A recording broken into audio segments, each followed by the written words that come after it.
September tali villa Shalmari Krashalo Hasini Montreokra Biplov Kumar Dev Shabramni Malkhong Kolok Station of 5 February Impact India's Lifeline Express Krashali Shimi Shabram Ansini Lokro Juda Juda Shep Sabram Manchinai Boa Mokol Pod Report Bemar Surgery Kenchar Jotuni Shebrogno Hayuni Pula Shakham Malkhong Kolok Tipra Hastir Bo Obo Shebri Wirizaka Sate Mushingai Ashali Panda Chengiri Fika Manjafane Narwairo Panda Faimanjaka Narwai Motomgi Hasri Montreokra Biplov Kumar Dev Yakvara Yak Tangfang SK Rakesh Salgra Hankor Fajak Debapriya Bordon Salgra Hankoni SP JS Mina Shabram Amseni MLA Shankar Roy Biloniani MLA Oron Chandra Bhumik Shantir Bazar Amseni MLA Pramod Riang Nokare Kubuni Ro Yagulo Kokthonmer Biskong Fai Monji Okra Saka Hasio Omohaike Pula Shebrezang Mumbai Hasini Tonko Shanglokuro Juda Juda Bembarni Shanghai Zagai Manai Hine आज के paper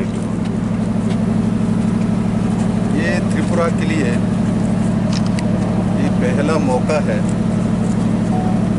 जो lifeline hospital जो कि train के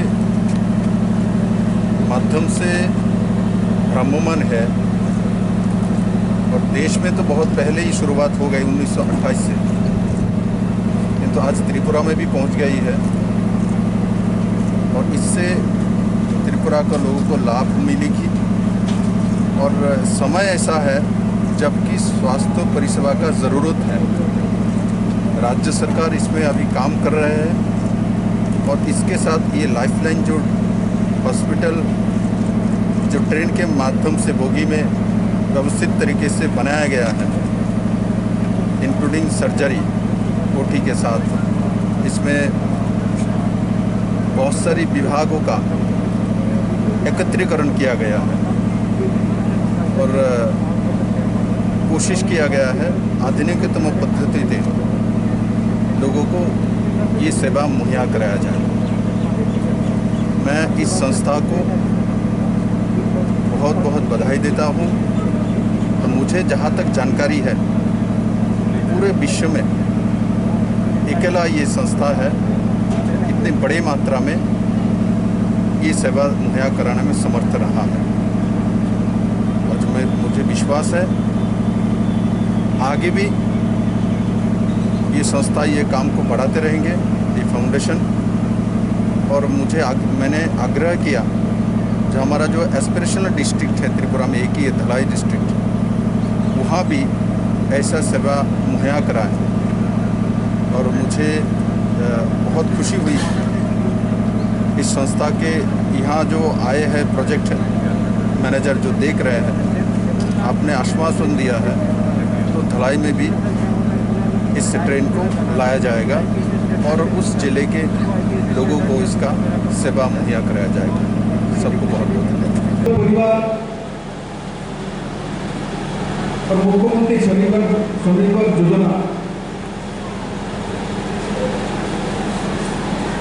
নতুন 30,000 ভাতা দেওয়া, এগুলো কম সময়ের মধ্যে রাজ্য সরকার আপনাদের কাছে পৌঁছে দেবে। আমি আশা করি তাতে আপনাদের জীবনমান উন্নয়ন হবে। কিন্তু জীবনমান উন্নয়নের জন্য প্রথমে জীবন থাকতে হবে। প্রথমে জীবন থাকতে হবে। এখন অন্য আন্দোলনের কোনো সুযোগ নেই, একটাই আমাদের আন্দোলন ত্রিপুরাবাসী, সেটা হচ্ছে নিজের জীবনকে বাঁচিয়ে আর তার জন্য যা যা করা সবাই মিলে মিশে সেই কাজগুলো করে, তবেই গিয়ে স্বনির্ভর ত্রিপুরার লাভ আপনি উঠাতে পারবেন, তবেই গিয়ে যে নতুন ভাতা দেওয়া হবে তার লাভ আপনি উঠাতে পারবেন, তবেই মাননীয় প্রধানমন্ত্রী যে নতুন শিক্ষানীতি লাগু করেছে আপনার পরিবার তার লাভ উঠাতে পারবে, তবেই সাবরুমে যে এসিজেড হবে,